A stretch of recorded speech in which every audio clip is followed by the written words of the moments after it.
How's it going, everybody? Welcome to the Liberty Bowl. So it's the Sunday. We got old Liberty Swine here. We're going to be talking about some geopolitical events going on. We're going to be talking about what's going on with Russia, Ukraine, Donbass regions, all that stuff. We're going to be talking a little bit about what happened in Indonesia this last, just the other day. And yeah, we're going to have some fun with it, man. All right, sounds like a damn good show. Yeah, but you guys already know. Before we get into that, let's get into this.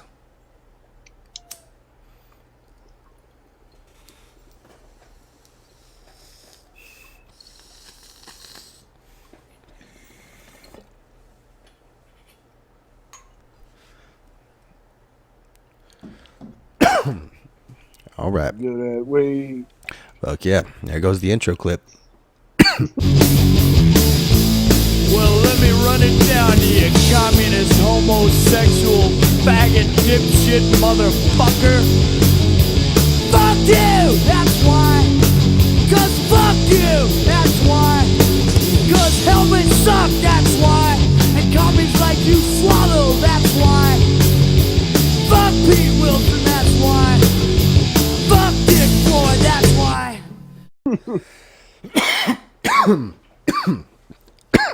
All right, man. So you did a really good video the other day where pretty much you showed the whole signing of the, what was it? Pretty much the annexation of the Donbass region back to Russia, right? Yeah, that was definitely a signing of a referendum for the four leaders of the breakaway nations from Ukraine. And obviously, they're voting to come home. They didn't seem to be under any duress, in my view. Right. But yeah, definitely didn't look like fucking anyone who's had a gun to their back or anything like that, right? Yeah, they seem to be in high spirits. But of course, so how's NATO and the Western liberal world taking this whole agreement? I mean, it's pretty hilarious because immediately, I mean, obviously it has nothing to do with us, but it's the Biden admin out here like, we will not we won't recognize the sovereignty or the choices of the people of these breakaway areas. Right. And I mean, and of course the EU followed immediately, saying they won't recognize it's not legitimate. Right. It's basically colonialism. That's not real democracy. Yeah. Democracy is only being able to choose between the two choices that we give you. Like, you can't make your own choice. It's the current colonial power and the previous century's colonial power arguing that Russia's committing colonialism. Right. The fucking the pot calling the kettle black and shit. Yes, sir. Right. Fucking pretty crazy shit, man. Fucking. So do you think there's going to be any peace to come about from this? I mean, other than, of course, the fact that, NATO and the EU is going to, of course, try and continue to push things. And, even if, Putin were to try and be like, oh, okay, well, I got my regions back, next presidency, we'll see what happens. Even if he were to just like, all right, cool, I'm done. Do you think they're going to try and continue to escalate this cash cow of a war that's been going on for the last, what was it, 7-8 months now? I think that if the Ukraine is admitted into NATO, then it'll stop. I think NATO will sell them out. They'll let them in, expedite, the process, and then pull the old switcheroo and say, well, we got to concede this area. We're going to have to negotiate for peace, yada yada. But if they don't bring them into NATO on an expedited process, be prepared for the West to press for World War III, basically. Right. So what do you make of the supposed threats by Putin to use tactical nukes? I think he's not bluffing. Right. I think everything he said he would achieve to this point he has, and I think that he will pull a trigger if need be. Right. I mean, the rest of the world is viewing pretty much the Western globalist world order as weak right now, especially with all fucking senile fucking Alzheimer's ridden Biden fucking running the show. We're really not putting up a bold face right now. Yeah, it's definitely rough times for the United States. Even Donald Trump coming out and saying like, if you want me to come back and just I'll quarterback just for a little, I'll third string quarterback for you, and I'll just negotiate peace for you guys, and then you guys could take the house back, like like fucking Hilarious, dude. right, dude. Like you support the man or you hate him, dude. You gotta admit he's a fucking master troll, bro. right. You guys got this? Like, you guys okay? You need some help? Like for real, dude. It's just it really has. It's gone from bad to worse, though. I mean, it's just seems like it's never ending. It's just a constant. And then just the media manipulation and things too, it's constantly Putin is the next Hitler, Putin is Hitler, Putin is fucking, Putin is this, Putin is that, it's really just Putin is just a guy who just wants to reunite the old glory of old Mother Russia, And his detractors seem to skip over the fact that Zelensky's a dictator just as much as you could claim Putin is. Right. Essentially, I believe a lot of us, even some of the old liberals are starting to like, wait, why are we still funding this war? The only ones that like the actual, fucking Democrat liberals that actually pay attention and don't just follow the few things that TikTok or Twitter tells them to say. There are some thinking liberals out there, but those ones are even starting to like, wait a minute, so why are we still involved in this? Especially now that a lot of the stuff about Zelensky's dictatorship, the things with the Azov battalion being actual Nazis and all that shit coming out, they're starting to realize like, well, what are we even doing? Or, well, we're not over there, but why are we sending them billions and billions and, before you know, we're going to be on the verge of trillions of fucking dollars to fund this war that has zero interest with us whatsoever. And really, we are over there. I mean, instead of sending actual U.S. military, we have U.S. contractors over there. Right. Contractors. That's how they skirt the whole we don't have boots on the ground, and currently training their forces in physical and tactical combat.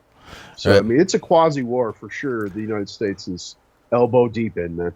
All right. Well, I mean, speaking of things, the United States doesn't actually do, like as per sending over troops or anything like that. One thing we definitely do is send over paid mercenaries, right? So take the Nordstream thing for example, right now everyone's who done it, right? It's a whole fucking Greta. It's so there's a good chance maybe the United States could have had something to do with it. I mean, there's that video of old Bidens talking about if Russia decides to invade Ukraine, we're going to shut down Nord Stream pipeline. And how are you going to do that? It's going to happen. That's fishy, at least.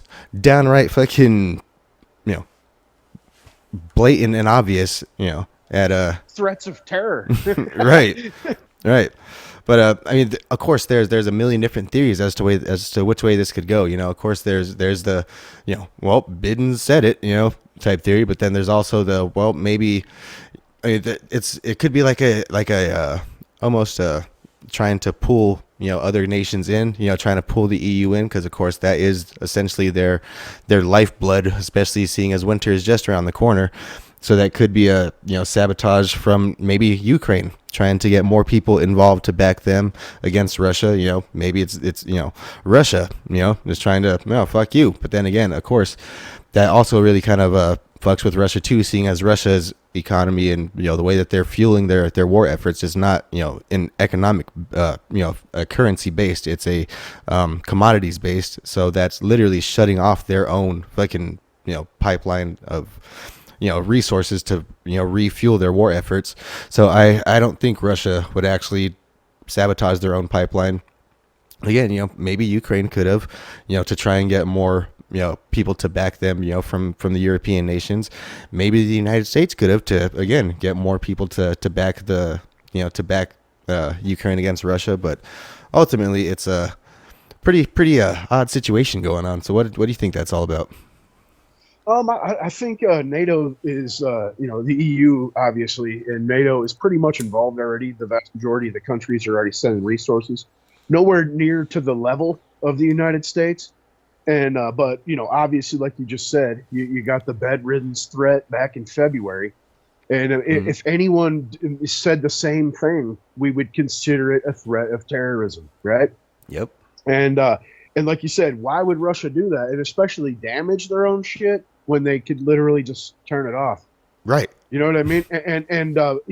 And what would they gain from damaging their own shit? Right. I mean, because nobody supports them at this point except for the BRICS nations. Right. And that's not going to change. You know what I mean? Like right. they've already signed contracts together and whatnot, treaties. So I mean, they've already got the backing they need in reality. And so I see the only people that do gain from this is the United States and the Ukrainians. And again, with the whole damaging of the pipeline, I mean, millions of pounds of natural gas poured out. Right. You know what I mean? And that was, lots of tons of cash wasted, basically. Again, why would Russia do that to themselves? Right. That's my view. the environmentalists were having a fucking meltdown. Fucking how much methane was released into the atmosphere or some shit like wasn't it like the single largest fucking methane release like in recent history or some shit like that? Like I'm sure since the melting of the caps during the Ice Age, at the end of the Ice Age, man. Shit. Global warming, you guys. Right. You just kicked it up a half a degree in 2 days. Better set your thermostats back, man. Dude, what do you think of that Twitch channel? I actually fucking found it I checked it out for a second too. Of course, it is really kind of boring, but it's just fucking someone from Russia just broadcasting their stove just running 24 hours a day. That's hilarious, dude. Again, that's a pretty high level troll, bro. Right. Like they're basically willing to pay, internet fees or what have you, a phone bill or whatever the hell it is, plus their gas bill just to troll the Ukrainians, man. That's great. Right. I mean, it's not just the Ukraine. Yeah, it's not just course, it's fucking Eastern Europe as well. It's some fucking good shit, man. Fucking the world we're living in, man.